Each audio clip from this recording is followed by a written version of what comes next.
Speaking of Through the Looking Glass Talking and about- other tall tales, Talking about giant fruit. talking about fruit. Oh, this is actually vegetables. Giant vegetables.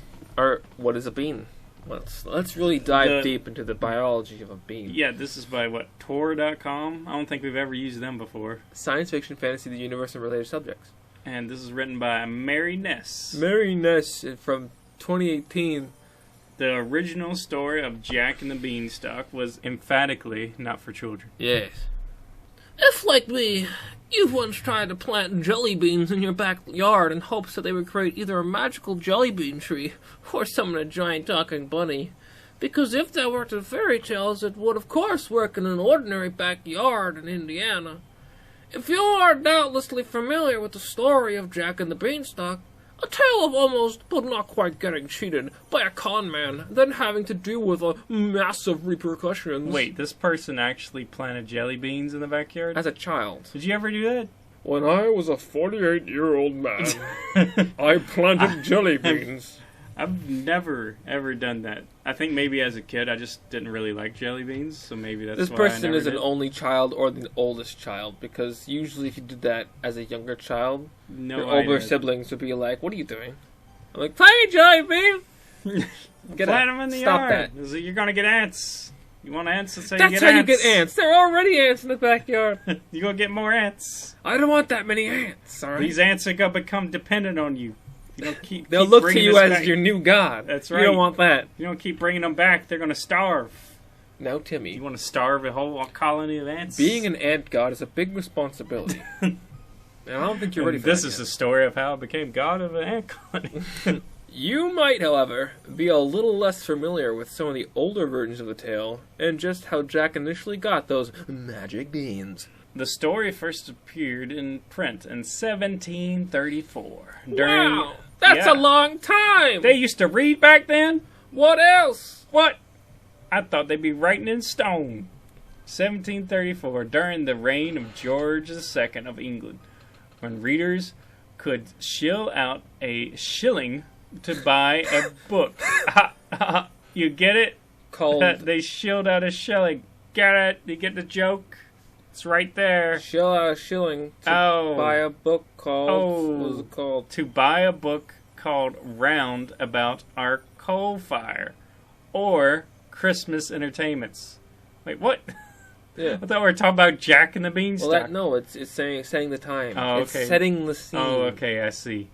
One of several self-described entertaining pamphlets printed in London by a certain J. Roberts. The book contains 6 chapters on such things as Christmas entertainments, hobgoblins, witches, ghosts, fairies, and how people were a lot more hospitable and nicer in general before 1734. That sounds like every age. And- People were better back then! Yeah, back in my day. And oh yes, the tale of Jack Spriggans and the Enchanted Bean, and how he became monarch of the universe. Yeah. Never heard this tale. You don't remember your mom tucking you in and telling you about how Jack Spriggans became monarch of the universe? Yeah, no, I don't. That actually sounds like a better story than I was told. It was subscribed to a certain Dick Merriman.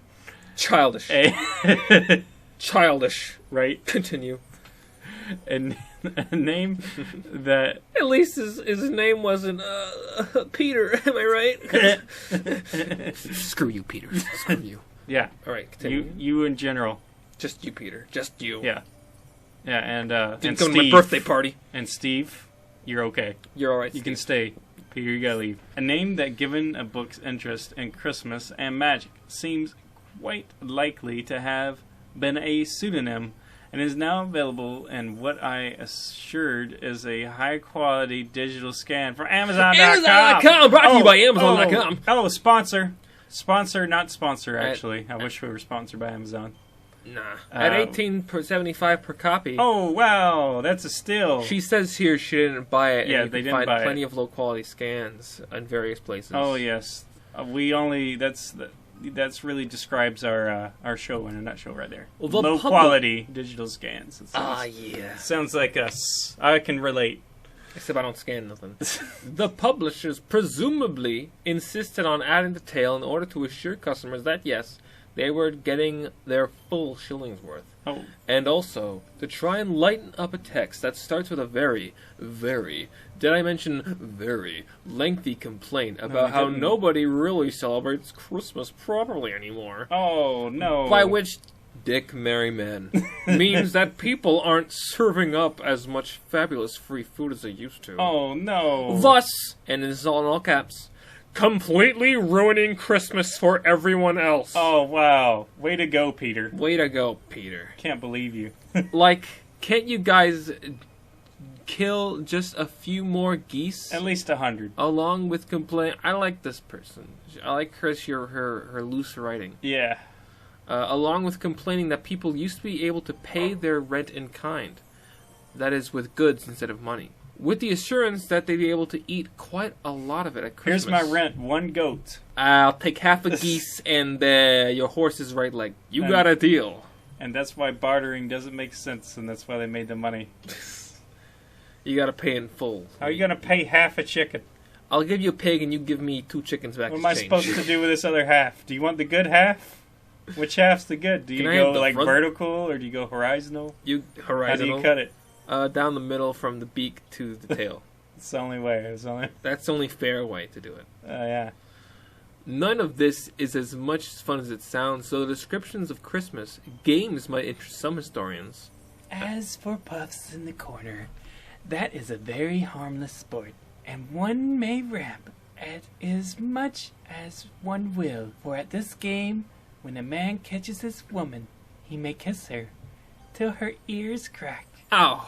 Or she will be disappointed if she is a woman of any spirit. Uh-huh.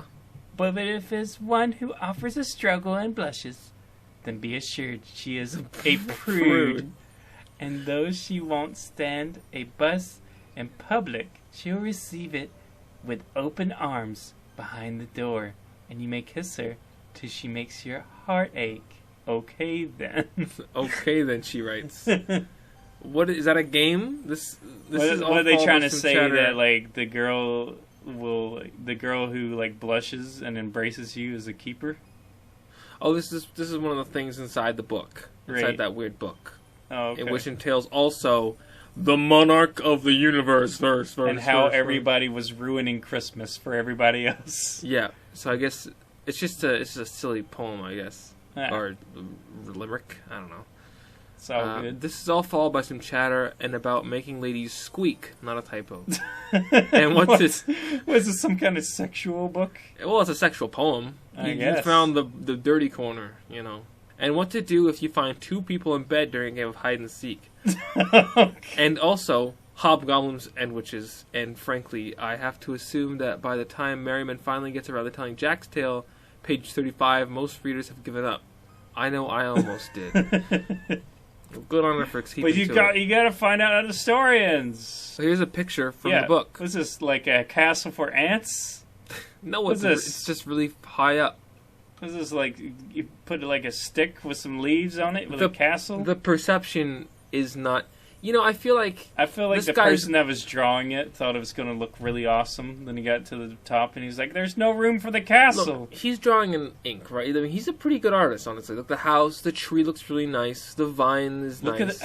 Not much mistakes, honestly. Look at the guy's face. Doesn't he look like the NPC meme? Oh, dude, the NPC meme's so old. I think it's called, what is it called, Lenny? I don't know. It's like, dude, look. The emoticon where he's like looking to the side real slyly. Yeah, this guy.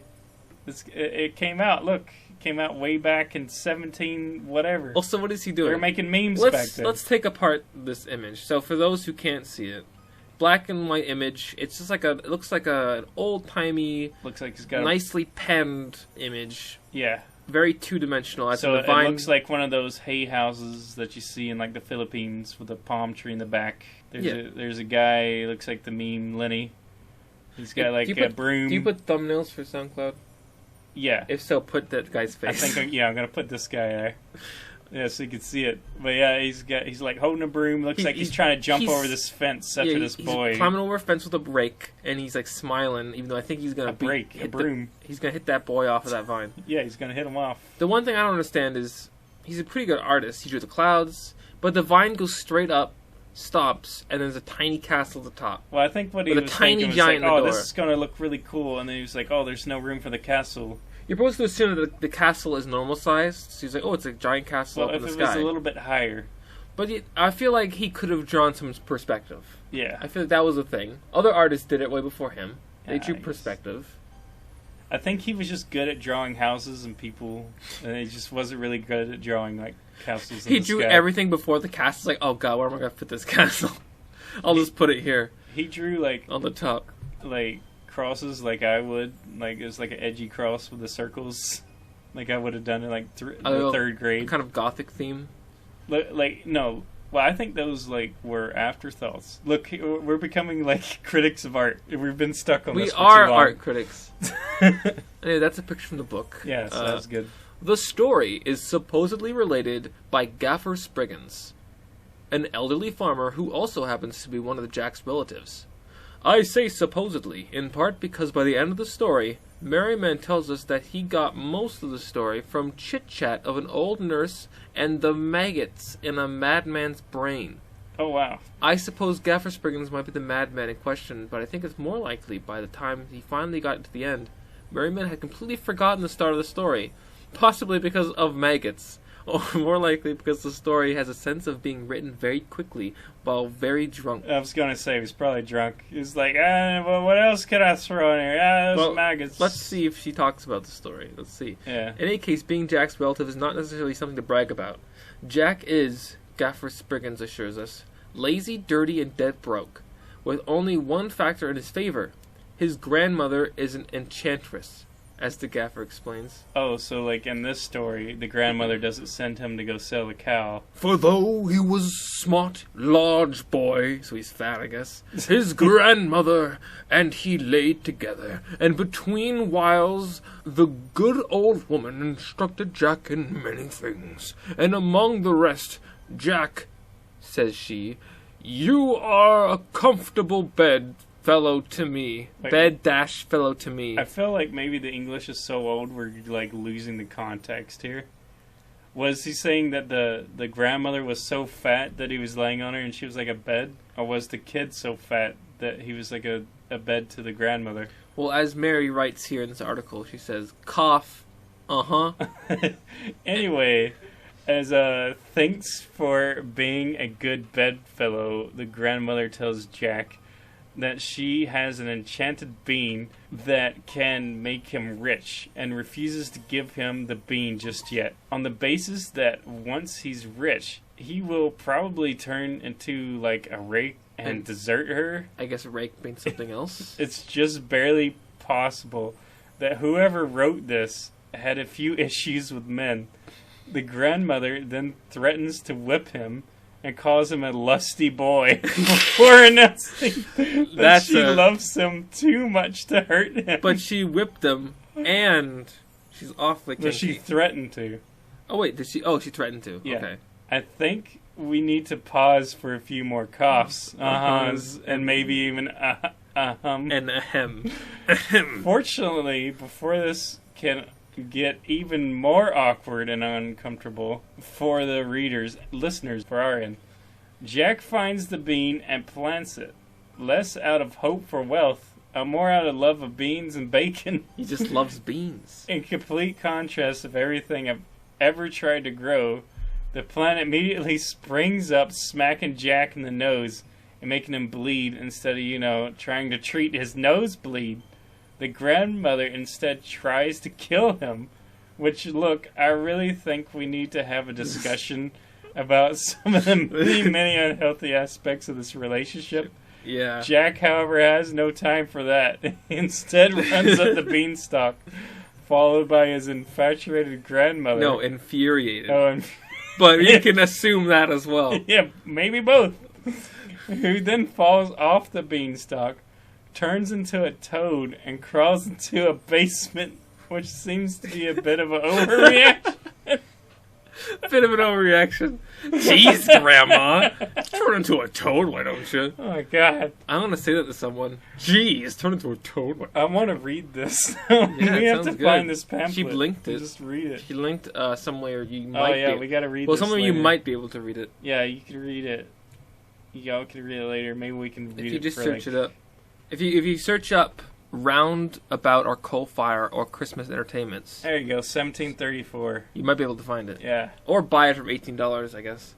No. No. It's like, I mean, if it's that old, I feel like it should be public domain. Right? yeah, it's definitely public domain. Who's getting the money for that? Who Probably owns the rights? somebody who just found it and this put it on like a book and it's like, here you go, you can buy it for $18. You think it's this guy's like great grandson? No. Okay.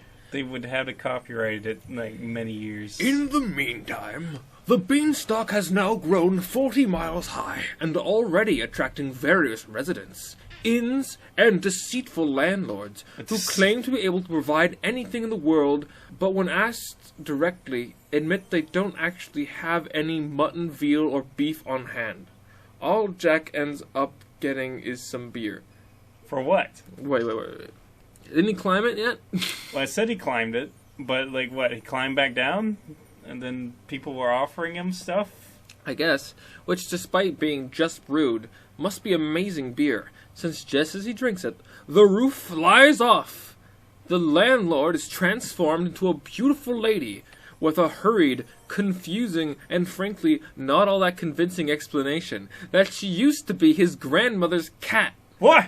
As What I kind said, of stuff were they smoking back amazing beer. Jack is given the option of ruling the entire then? world Laced with cocaine. and feeding the lady to a dragon. Jack, sensibly enough, under the circumstances, just wants some food. Various magical people patiently explain that if you are the ruler of the entire world, you can just order some food. Also, if Jack puts on a ring, he can have 5 wishes. If ruling the entire world isn't It's enough, like I like how like these people are offering him like unlimited power, and he's like turning it down. It's like, no, dude, like you should take this power. You should definitely Guys, become like God of all. I just want some food. Yeah, but you can get food if you're the god of all. Yeah, but that's not food. It's like they're just thrusting it upon him. It will perhaps surprise no one at this point that he wishes for food. And after that, clothing for the lady, music. So he's a gentleman, of course. Uh-huh. He's never been anything but a gentleman in the story.